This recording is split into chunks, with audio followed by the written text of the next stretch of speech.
I love that, you made several good points there, like the different people having small things coming at them, right? It's the small things that are coming at people that can create a degree of almost like reactions, you know what Yeah. I mean? Because what happens is you're trying to do what you want to do, presumably. You get up.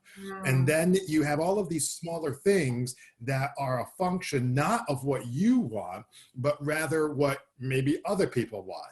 And one of the things that you mentioned earlier was that when I said earlier, when we talked before the show, we were talking about how people really feel like they are, if they're running into this, I call it the push, push, push. They're constantly going, they're Yep. constantly running, they're Yep. constantly doing some of these things. What are some things that people can do if they're running into always on the go, not relaxing, maybe not feeling good enough, maybe some slight, I call it low grade anxiety, kind of like low grade radiation at Chernobyl, has a similar effect. Like, what are some things that people, if they were listening and they're like, boy, you know what, I do have trouble sleeping, I just didn't think it was this before. What would you, maybe 1 or 2 points that you could give to people who are listening? Especially people say, I've got so many things going on in my mind. I don't know what to do first. I'm overwhelmed. Right. As soon as I hear that, the first thing I suggest to them is do a brain dump. I absolutely Okay. buy a brain dump.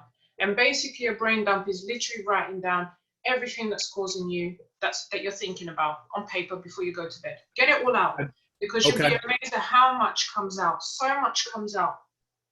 Because you don't want to go to bed thinking about all of these things, because you're going to dream them, or Right. your mind is racing, right? Because it's got all of these things. You're like a computer virus that's been infected. When you start to write them down, it starts to make sense just how much is in your head. But then once you've done that, don't go to sleep thinking, okay, what now? Then you start to write down all the things that you do want, or positive affirmations, just saying, I'm going to have an amazing night's sleep today. Tomorrow is going to be even better. Today, and it's almost like I love scripting, because I've gotten into that quite a lot. Is scripting how you want your day to go, how you want your sleep to go, and you're calming your mind, Yeah. because you're saying, I'm going to have a good sleep today. Tomorrow's going to be even better. I already know what I have to do. So today I'm just going to focus. It may not work the first time, but you have to keep on consistently do it.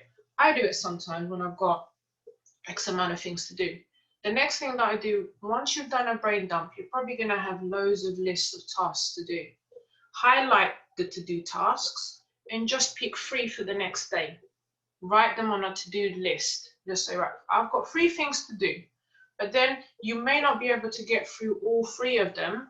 Give yourself a week to get through all 3 of them. Whenever I say that to my clients, they're like, oh, that's so much more manageable. And I had to do Oh, it myself, because, oh, let me interject just for one yeah. second, because you're preaching to the choir. I call that my weekly I have a weekly to-do list, and I first saw about that with Stephen Covey's 7 Habits of Highly Effective People. I think it's like number 3 or 4. He talks about look at your week, not your day. And Mm. the real quick story, and then I'll let you get right back to it. The quick story where I finally adopted that for me was I was sick. I wasn't feeling well. It's about 2 years ago, 3 years ago, maybe 2 Mm. years.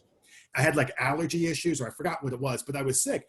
And I remember I was getting back into work, but I only had like a limited amount of energy. So I remember thinking to myself, okay, I can only do like 2 or 3 things. What are they going to be? So what I did was I wrote them down on a like a little junior Yeah. legal pad. Okay. And I went in and I'm like, okay. And I knocked those things out in like 2 or 3 hours. And then I was done. Like there was no more energy. I had to go, not necessarily take a nap, but I'm watching, Mm. Netflix. Mm. And then the next week I liked it so much. I was like, well, let me just write down I was in the habit. I'm like, let me just Yeah. write down the 2 or 3. And instead of 2 or 3 things, I put down like 6 or 7 because I had the whole week. Right. Mm. And I was like, let me just make sure that I do that. And I have not stopped doing that. Same. I love that. I didn't mean to interrupt you, but boy, is that preaching to the choir. I love that. Thank you. And the funny thing is, I started listening to 7 Habits of Highly Effective People, but I haven't gotten to that part yet. I'm still in the introduction. So whatever it is that I just mentioned is what I had to begin to do. Because I remember when we first Right. connected, Brian, and I had the whiteboard. I tried to do the whiteboard of writing down all these goals that I have. And I looked at this whiteboard and it's just like, oh my God, there's so many goals, so many things to do. Where am I going to start next? And I stripped it right down. I said, no, that's too much. So I put the month and I put 3 tasks in that month that I want to do. 3 tasks Okay. in 1 month. I can achieve those. Obviously, Right. within each task, I'm going to have different things that I can break down. But Right. it's there. And then I thought, I've got all of these things to do. I need it to, I'm looking at it as I'm talking, I need it to make me feel better, not just to say I've got all of these things to achieve. So Right. right next to it, I put achievements for the month before. And Right. I put all the things that I achieved the month before, and it makes me look at, you know what, I may be taking my time in doing these goals, but look how much I achieved last month. I'm going to read a couple of them. I've sold 191 books. I got 8 new clients. I started a new program. I got an award. Just by looking at all those things that I've done, makes me feel like, right, I'm doing really well. This place is really good. And you know what? Just to interject real quick again, you know what? You just made me think of it just now, and you correct me if you think this is off base, but it's almost like the people who are trying to be everything to everyone are back to deficit, lack, and catching up. Right. Versus what I hear you talking about is a reframing conversation, by the way. I also hear a programming your consciousness conversation going on here, subconsciousness going on here. But I hear mostly a reframing, which is, hey, listen, I've already done some of this good stuff. I don't necessarily, because the false premise in all of this is that everything needs to be done. And it doesn't. So, right. And what I'm hearing you say, I don't have to do this stuff. I can do.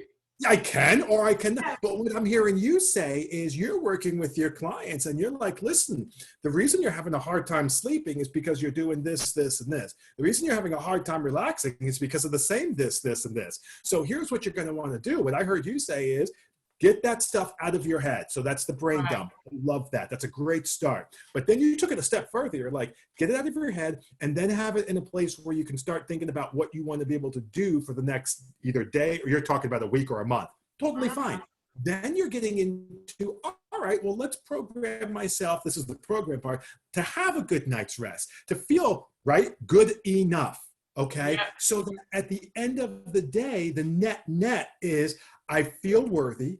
I feel accomplished. You know, you read about this in the Bible, and they talk about how light and dark cannot coexist.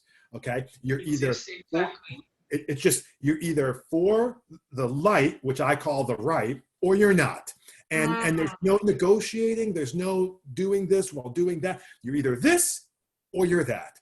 And I think the same thing is true. The same concept. At least I'm hearing you say, you can't have a feeling of unworthiness and a sense of accomplishment.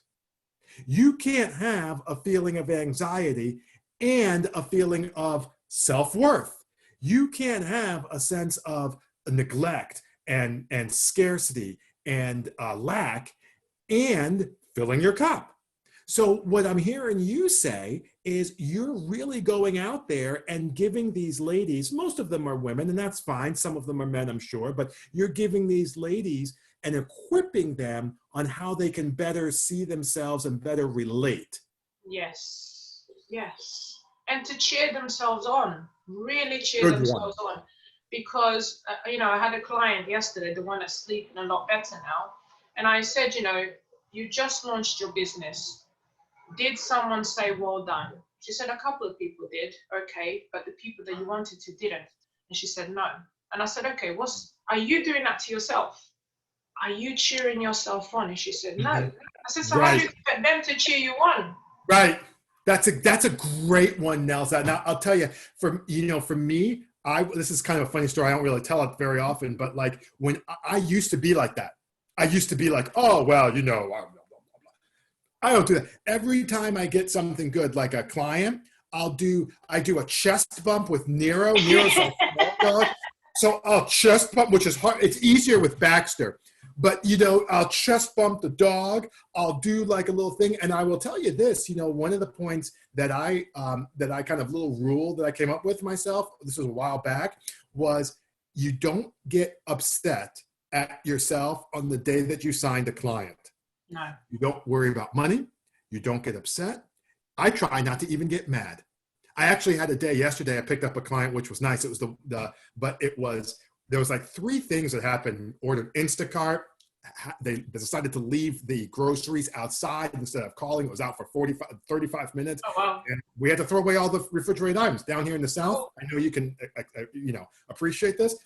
It's like, I don't know what the Celsius equivalent is, probably like 20 degrees, but it's like 80 degrees down here Fahrenheit. You can't leave milk out for 20 minutes, not even 10.